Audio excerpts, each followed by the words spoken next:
کے نام پہ تھی، اب وہ یہاں پر دیوبندی، بریلوی، شیعہ، سنی پارٹی پالیٹکس کے نام پر پہلے فوج سے لڑایا گیا، پھر جناب 3 دن بعد ہی واپس آ کر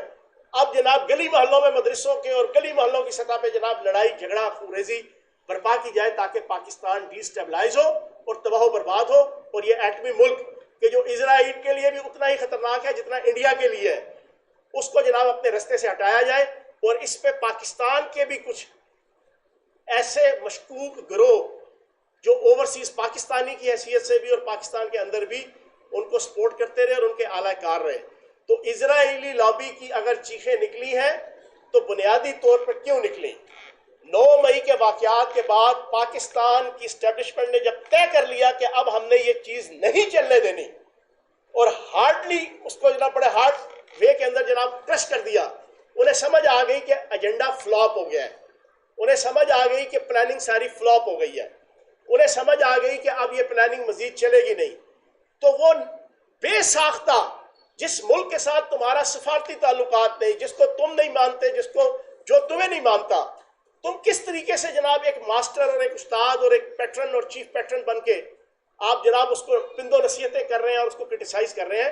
تو وہ جو اربوں ڈالرز کی انویسٹمنٹ تھی پچھلے 10 12 15 سال کی خصوصاً، اور پھر پچھلے 1.25 سال 1.5 سال کی، جب وہ تباہ و برباد ہوتے ہوئے اسرائیل نے دیکھی تو وہ بے ساختہ اس نے جناب اس پورے ایشو کو انسانی حقوق کے نام پہ، اب میں یہاں پر بڑی امپورٹنٹ ایک چیز رکھوں گا، پہلے پاکستان کو ایف اے ٹی ایف کے نام پہ ڈی اسٹیبلائز کیا گیا، ادھر سے نکلے تو پھر فیبرری کے اندر یہ پوری مارا ماری جو میں نے آپ کے سامنے بار بار رکھتے ہوئے ابھی بھی پچھلے 20 منٹ میں رکھی، جب وہاں سے دیکھ لیا کہ اب یہ مارا ماری نہیں چل پا رہی، ملک ڈیفالٹ نہیں ہو رہا، آئی ایم ایف نے دیکھ لیا کہ جتنا 1.5 سال ان کے ڈیلے کرنا تھا، ان کو اپنی انگلی پہ نچانا تھا، مہنگائی کروانی تھی، ڈالر کی قیمت بڑھانی تھی، روپے کو ڈی ویلیو کرنا تھا، اس کے باوجود ملک اپنے پاؤں پہ کھڑا ہے، اور پھر جب انہوں نے دیکھ لیا کہ 9 مئی کے واقعات کے بعد پاکستان کی فوج طے کر چکی ہے کہ اب اس فساد فی الارض کو اس ملک میں نہیں چلنے دینا اور نہیں چلنے دینا، تو پھر مجبوراً آئی ایم ایف یہ معاہدہ کرنے پہ رضامند ہوئی، اور جب وہ ہو گئی تو اب ان کے پاس آپشن نہیں تھا، تو جناب اسرائیل کی جناب پوری ریاست اور اسرائیل کا پورا ملک جناب اس وقت چیئرمین پی ٹی آئی اور پی ٹی آئی کی حمایت میں انسانی حقوق کے نام پر، کون سے انسانی حقوق؟ آج سے 4 دن پہلے یورپی یونین آ گئی، آئی ایم ایف ختم ہوئی، اب یورپی یونین کے بعد اسرائیل، میں پوچھوں گا کہ یورپی یونین کی نمائندہ نے کہا کہ ہم دیکھ رہے ہیں کہ پاکستان میں انسانی حقوق کی خلاف ورزیاں، میں یورپی یونین سے پوچھوں گا کہ 250 کروڑ مسلمانوں کا دل نبی پاک صلی اللہ علیہ وآلہ وسلم کے ساتھ دھڑکتا ہے، اپنی مقدس کتاب قرآن پاک، قرآن عظیم کے ساتھ دھڑکتا ہے، تمہارے اندر اتنی شرم حیا ہے کہ تم اس کی حقوق کے لیے جاؤ کہ اپنا کردار ادا کر سکو؟ تمہارے ملکوں کے اندر تو اپنے انسانی حقوق پورے نہیں ہیں، تمہارے ملکوں کے اندر تو اپنی جناب انسانی حقوق کے جناب تقاضے پورے نہیں ہیں، تمہیں تو شرم آنی چاہیے کہ تم پاکستان کے اندرونی معاملات کے اندر، اور پھر میں یورپی یونین سے پوچھوں گا اور اسرائیل سے بھی پوچھوں گا کہ بیلجیم، امریکہ، برطانیہ، جرمنی، فرانس یا اسرائیل وہاں کے کسی فوجی ہیڈ کوارٹر کے اوپر ان کے ملک کا کوئی شہری حملہ کرے، پوری پاکستانی قوم کو اور پوری دنیا کو، میں اور پوری دنیا کے میڈیا کو چیلنج دیتا ہوں، اگر اس کے پورے خاندان کو اور اس کی ہڈیوں کا سرما نہ بنا دیا وہاں کی ریاستوں نے، اور بناتے ہیں، اور وہ بناتے ہیں، گوانتانامو میں کیا تھا؟ اس طرح کی 7500 مثالیں آپ کو اس دنیا کی تاریخ میں ملیں گی، تو میں پوچھوں گا بیلجیم اور جناب فرانس، جرمنی، برطانیہ، امریکہ کی حکومتوں سے بڑی عزت احترام سے آپ اجازت دیں گے کہ آپ اپنی پارلیمنٹ کے اوپر، اپنے فوجی ہیڈ کوارٹر کے اوپر اپنے شہریوں کو حملہ کرنے کی، توڑ پھوڑ کرنے کی،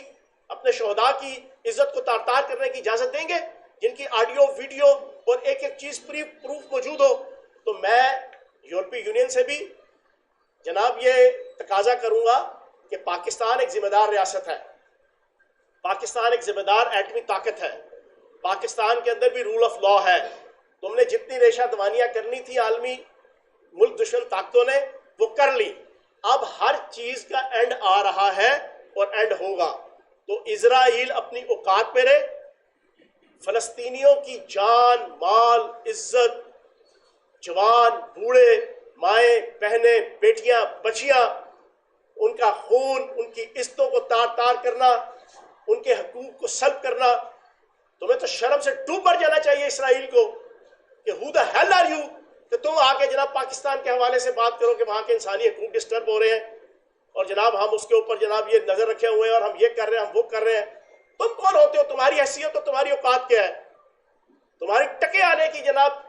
انسانیت کے حوالے سے، انسانی حقوق کے حوالے سے، تمہاری اور آزادی اظہار رائے کے حوالے سے تمہاری ویلیو اور تمہاری حیثیت نہیں ہے، اور تم پاکستان کے اوپر کرٹیسائز کرتے ہو اپنے ان جناب بچوڑوں اور اپنے ان جناب آف شوٹس کو کہ جن کے ذریعے سے تم پاکستان کو تباہ و برباد کرنا چاہتے تھے. تو جناب انشاءاللہ پاکستان قائم اور دائم رہے گا. اور اینڈ میں وہ ہلکی سی بات پھر دوبارہ وہ سلمان دانش ٹائپ کے اور جناب میڈیا لاجک کے جو کریکٹرز ہیں، یہی وہ کریکٹرز ہیں جو آج ارب پتی بنے ہوئے ہیں، جو ایک عام سافٹ ڈرنک کمپنی کے جناب مینیجر ہوتے تھے اور آج جناب 3 4 آپ کی ایڈورٹائزنگ کمپنیاں ہیں، بل بورڈ کمپنیاں ہیں، اور پی ٹی آئی کے چیئرمین کی خاص آشیرواد کے ساتھ ریٹنگ اس پروگرام کی دینا کہ جو پاکستان کی سروائیول کے خلاف بولے گا، پاکستان کے انٹرنل ایشوز کو، نیگیٹو ایشوز کو ہائی لائٹ کرے گا، جو پاکستان کی اکانومی کے نیگیٹو ایشوز کو ہائی لائٹ کرے گا، ان پروگراموں کو ریٹنگ دینا اور پھر جناب اینکرز کو لے کے جانا، ملاقاتیں کروانا چیئرمین پی ٹی آئی سے. تو یہ سلیمان دانش ٹائپ کے جتنے لوگ اور اس طرح کے بی سی او لوگ ہیں جو میں نے پچھلی پریس کانفرنس میں بھی کہا تھا، فیصل جاوید سے لے کے ارسلان خالد سے لے کے عمران غزالی سے لے کے اور جناب آپ کا جبران الیاس سے لے کے، یہ لوگ کھرب پتی ارب پتی بن گئے ہیں چیئرمین پی ٹی آئی کے ساتھ رہ کے، اور انٹرنیشنل اسرائیلی لابی کے ذریعے سوشل میڈیا کے اندر پاکستان میں عرب سپرنگ کی طرح کا ڈرامہ رچانے کی جو انہوں نے ناکام کوشش کی، جو ناکام اور نامراد ہو گیا. یہ سارے لوگ اس میڈیا اور سوشل میڈیا کے ذریعے سے انہوں نے جناب واہ پیسہ کمایا ہے. یہ پاکستان کی ایجنسیوں کا اور پاکستان کے ریاستی اداروں کا فرض بنتا ہے کہ ان کو بھی شامل تفتیش کریں، ان سے بھی پوچھیں کہ جناب یہ ان کی زندگیوں کے اندر یہ تبدیلیاں کہاں سے آئیں. یہ سوشل میڈیا اور الیکٹرانک میڈیا کے ذریعے سے 1.5 سال کی جو تحریک فساد فی الارض تھی، لوگ کھرب پتی ہوئے ہیں صرف اس 1.5 سال کے اندر. یہ میں اور بہت کہہ رہا ہوں، پی ٹی آئی کے یہ جو نام میں نے گنوائے ہیں ان سمیت اور بہت سے لوگ ہیں. ہم قربانیاں دے رہے تھے، ہم مارے کھا رہے تھے، ہم گولیاں جھیل رہے تھے، ہم شل کھا رہے تھے، ہمارے پہ پرچے ہو رہے تھے، ہمارے پہ حملے ہو رہے تھے. ہم ہر تیسرے دن جناب ایک ٹانگ پہ کھڑے ہو کے جناب زمان پارک اور جناب آپ کے موٹر وے پلازا اور آپ کے جوڈیشل کمپلیکس اور اسلام آباد ہائی کورٹ پہ ڈیوٹیاں دے رہے تھے. ہم جناب پنجاب اسمبلی کے اندر مارے کھا رہے تھے، اور یہ لوگ اسی ٹائم پیریڈ کے درمیان ارب پتی اور کروڑ پتی ڈالرز میں ہو رہے تھے. اسی تحریک فساد فی الارض اور اسرائیلی لابی اور ملک دشمن لابی کی طرف سے فنڈنگ کے ذریعے سے، سوشل میڈیا کی مارا ماریوں کے ذریعے سے، الیکٹرانک میڈیا کے ٹولز اور ٹیکٹکس کے ذریعے سے، پرنٹ میڈیا کے اندر جناب اپنے معاملات چلا کر ان لوگوں نے. تو میں آخر میں پوری پاکستانی قوم سے گزارش کروں گا کہ اسرائیل کی طرف سے جس انداز سے پی ٹی آئی کے چیئرمین اور پی ٹی آئی کی تحریک کو سپورٹ کیا گیا، اس کے بعد بلی تھیلے سے باہر آ گئی. اور سب سے بڑا افسوس مجھے کیا ہوا، میں ایکسپیکٹ کر رہا تھا کہ پولیٹیکلی پی ٹی آئی کے جو سرکاری آفیشیل پیجز ہیں وہ اس سے تھوڑا سا کنی کترائیں گے اور کہیں گے کہ یار ہمارا اس سے کوئی آفیشیل تعلق نہیں. لیکن میں افسوس سے بھی کہوں گا، اور اس میں مجھے خوشی اس بات کی ہے کہ چلو لوگوں کے سامنے چیزیں کھل رہی ہیں. انہوں نے اوپنلی اپنے اپنے پیجز کے اوپر ٹویٹر پر فیس بک پہ اسرائیل کی حمایت کو کوٹ کر کے جناب انہوں نے پوسٹ چڑھائی ہوئی ہے کہ دیکھیں اسرائیل نے کس طریقے سے انسانی حقوق کونسل کے اندر پی ٹی آئی چیئرمین اور پی ٹی آئی کی تحریک کو جناب سپورٹ کیا ہے. یہ بتا رہی ہے یہ چیز کہ پاکستان کے اندر کیا ظلم اور کیا جبر ہو رہے ہیں اور کیا جناب استبداد ہو رہا ہے. تو ادھر سے آپ اندازہ لگا سکتے ہیں کہ ان کا آپس کا گٹھ جوڑ کیا ہے. اچھا چوہان صاحب یہ بتائیے آپ سے آپ جس طرح سے کہہ رہے ہیں کہ جس طرح آپ کہہ رہے ہیں کہ اب یہ چل رہا ہے، سو آپ نے ایک لفظ جو کہا ہولناک انکشافات آپ نے یہ چیئرمین پی ٹی آئی کے حوالے سے آپ سمجھدار سے ایسا گانا آہستہ آہستہ آپ ڈسکلوز کر رہے ہیں، پہلے آپ نے کچھ بھی نہیں کہا. اب یہ بتائیے گا اگر چیئرمین پی ٹی آئی گرفتار ہوتے ہیں اور ان کے خلاف یہ اسرائیل کے حوالے سے پوچھ گچھ ہوتی ہے تو تمام باتیں آپ کورٹ میں بھی کریں گے اور اگر وعدہ معاف دعویٰ بننا پڑے تو آپ بنیں گے؟ میرا سوال ہے چیئرمین پی ٹی آئی کے نام کے نیچے یہ جو کچھ 4 سال اور گزشتہ 1.5 سال سے ہوتا ہے، فیصل حسن چوہان کے پاس یہ انکشافات آئے، انہوں نے پارٹی چھوڑی اور ساری چیزیں انکشاف کریں.